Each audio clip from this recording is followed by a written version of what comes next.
Do you know it's story time, story time, story time? Do you know it's story time in our classroom today? And the title of this story is The Real Princess, a Mathemagical Tale by Juliet Stevenson, Brenda Williams, and Sophie Faddis. So in the story, The Real Princess, a Mathemagical Tale, the king and queen have 3 sons, Prince Primo, Prince Secundo, and Prince Terzo. It is the king and queen's wish for the 3 princes to marry, but their sons must marry a real princess.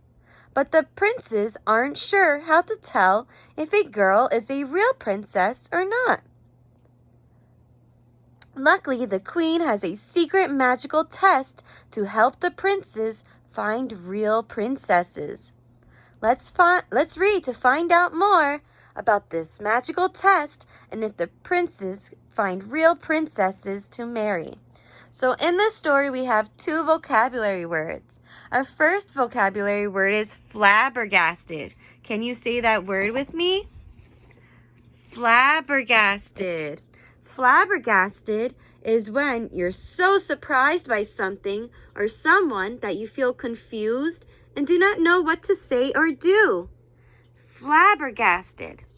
And our second vocabulary word is inquire. Can you say that word with me?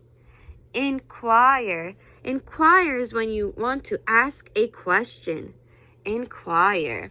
Now let's begin our story. The Real Princess.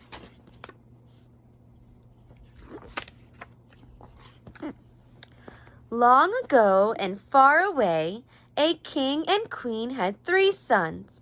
The eldest son was called Primo, and the second son was called Secundo. The third son was called Terzo.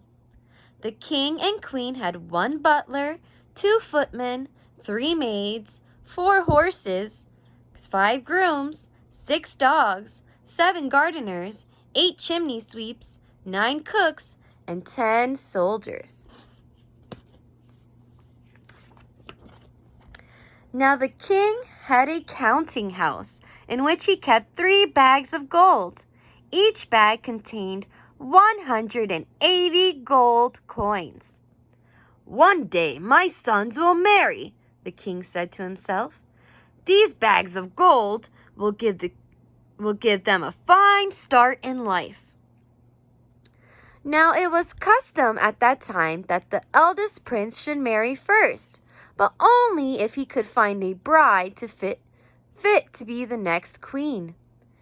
"You must find yourself a real princess," said his father every morning as he tucked into his royal breakfast. "Only a real princess will do." So Primo set off to find a wife. He searched far and wide, but he found fault with every princess he met. He found something wrong with her. "Her nose is too pointy, and she's much too bossy to be a real princess," he sighed. "Her feet are too floppity, and she won't look me in the eye," he complained. The truth was, he simply could not tell if a girl was a real princess or not.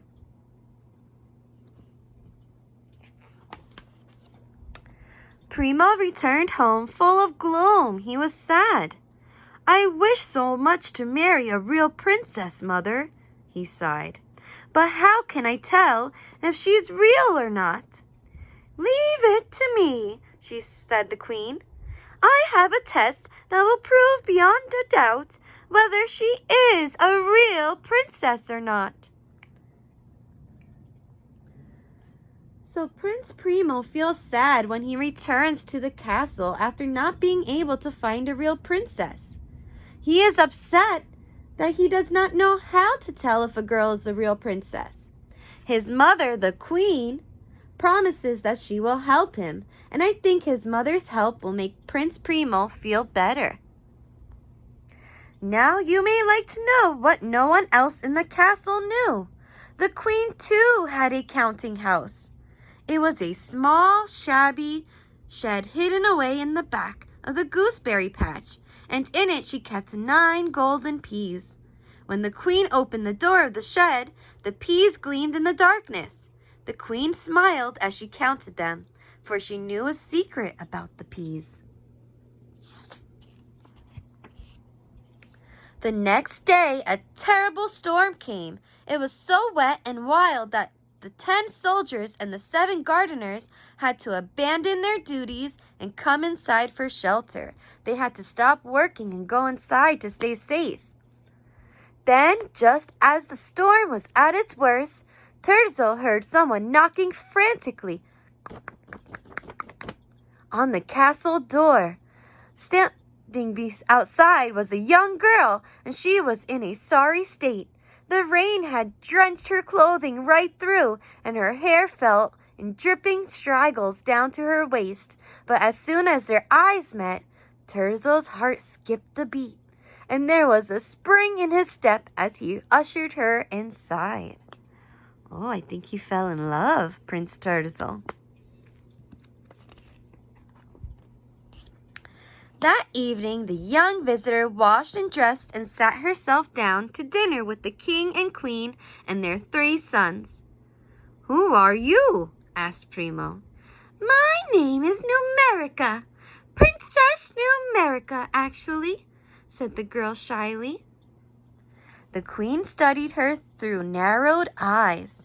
Then, while everyone else drank lobster soup made by the 9 palace cooks, she slipped away to prepare a bed. She asked her 3 maids to bring up 6 mattresses and 7 feather beds from the linen room. When the bed was ready, the queen tucked 5 golden peas under the bottom mattress. The next morning at breakfast, the queen asked the girl, "How did you sleep, my dear?" "Oh, wonderfully, thank you," her guest replied.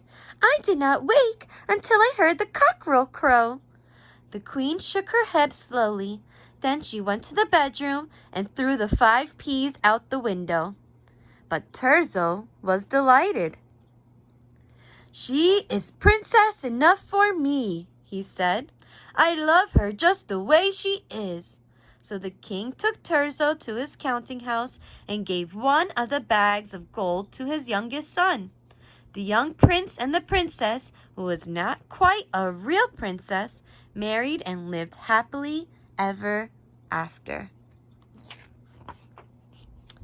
Now when the king went to his counting house, he counted only 2 bags of gold. And when the queen returned to her counting house, she had only 4 golden peas to count. One day, a dense, damp fog came down over the kingdom. The castle was hidden in a swirling dark mist, and the paths seemed to merge into the bushes. Just when the fog was at its thickest, there was a loud knocking. Knock, knock, knock on the castle door. This time, Segundo went to open it. Standing outside was a young girl, and she was in a sorry state. Her dress had been torn to shreds by brambles. Her arms were cut and scratched and bruised, and her hair was tangled and matted with leaves and burrs. But as soon as he set eyes on her, Segundo felt his heart turn a somersault. Oh, I think he fell in love. That evening, the young visitor washed and dressed and tended to her cuts and bruises. Then she sat down to dinner with the king and queen and their 2 sons. "Who are you?" asked Primo. "I am Princess Calcula," replied the girl in a rather grand voice. "My parents live in a palace that is twice this size, and they have 3 times as many servants." The queen looked at her guest carefully. She thought they might at last have found a real princess, for the girl had been brave about her injuries, and she appeared to be very well off. She was very rich. While Princess Calcula told everyone about her family's many servants, the queen slipped away to prepare a bed. This time her 3 maids brought up 8 mattresses and 9 feather beds from the linen room, and the queen tucked 3 golden peas beneath the bottom mattress. The next morning at breakfast, the queen asked the girl, "How did you sleep, my dear?" "Oh, wonderfully, thank you," her guest replied. "I did not wake until I heard the cockerel crow." The queen shook her head slowly, and she went to the bedroom and threw the 3 golden peas out the window. But Secundo was delighted. "She is princess enough for me," he said. "I love her just the way she is." So the king took Secundo to his counting house and gave one of the 2 remaining bags of gold to his son. The young prince and the princess, who was not quite a real princess, but very nearly a real princess, married and lived happily ever after. Now, when the king went to his counting house, he counted only 1 bag of gold. And when the queen went to her counting house, she only had 1 golden pea left. That summer, a heat wave descended upon the kingdom. The wide rushing river sparkled as it flowed through the valley. Butterflies danced in the sunlight, and the flowers opened their petals wide. Primo was riding back to the castle after another failed journey to find a real princess when he heard someone singing.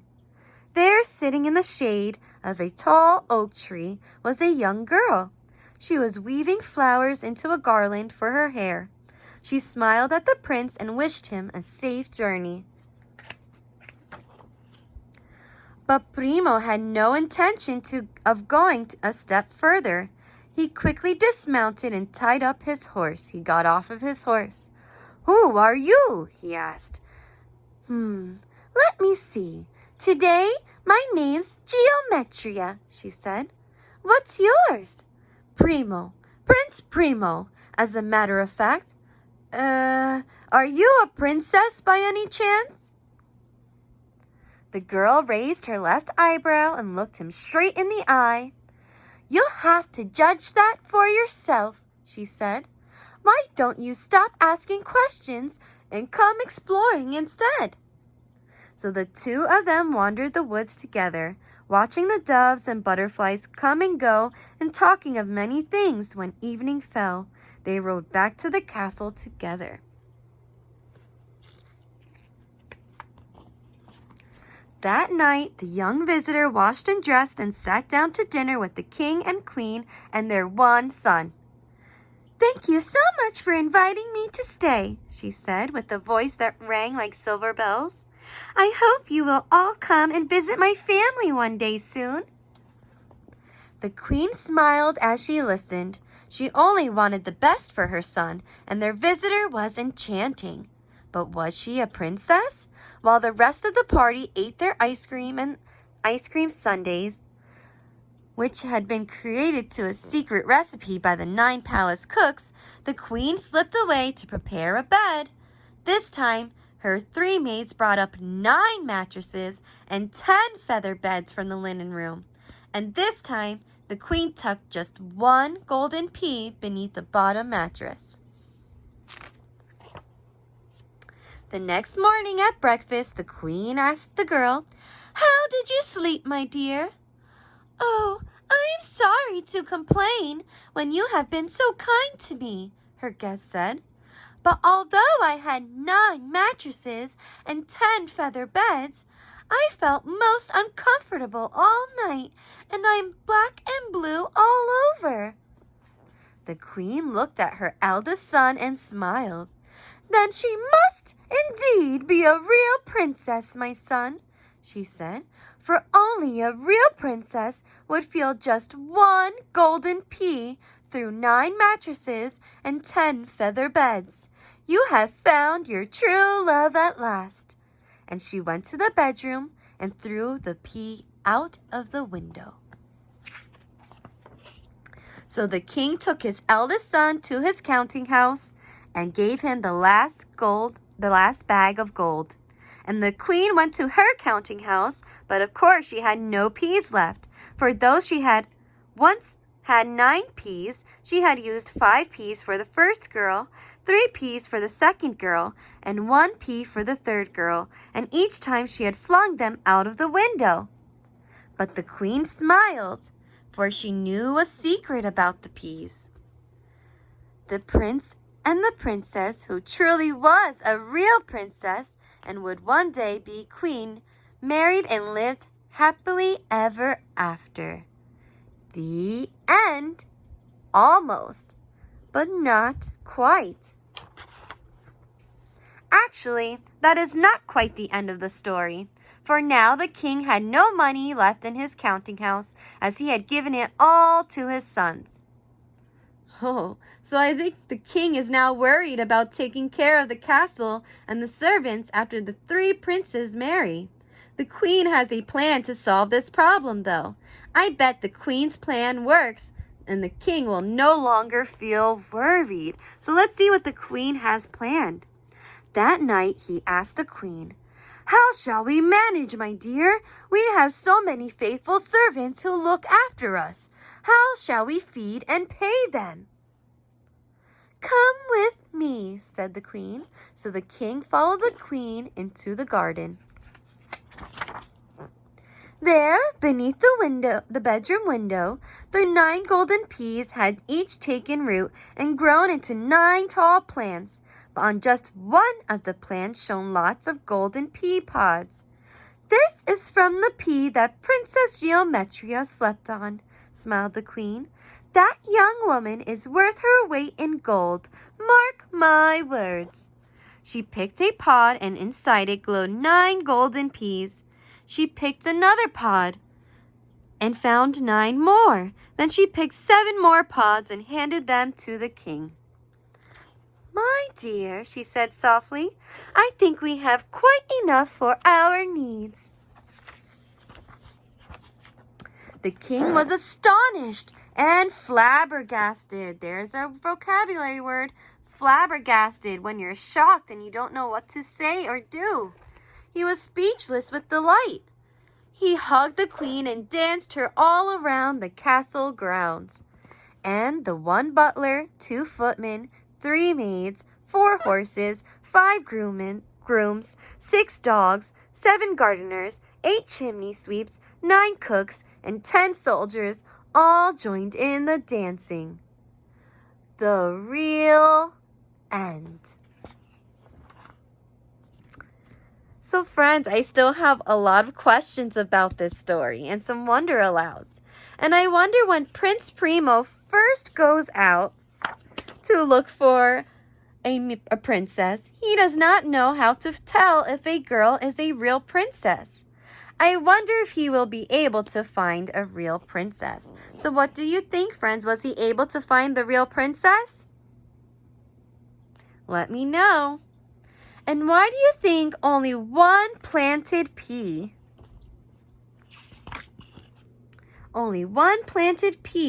the pea underneath the last princess's bed, grows into a plant with golden peas?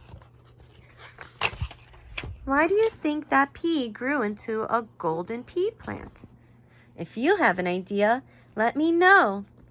And I wonder if the queen hopes that each new girl her son meet will be a princess. What do you think? How do you think the queen feels when she shows the king her plant that has grown golden peas? How do you think she is feeling? If you have an idea, let me know. I hope you enjoyed our story, The Real Princess, a mathemagical tale. Till next time, bye friends.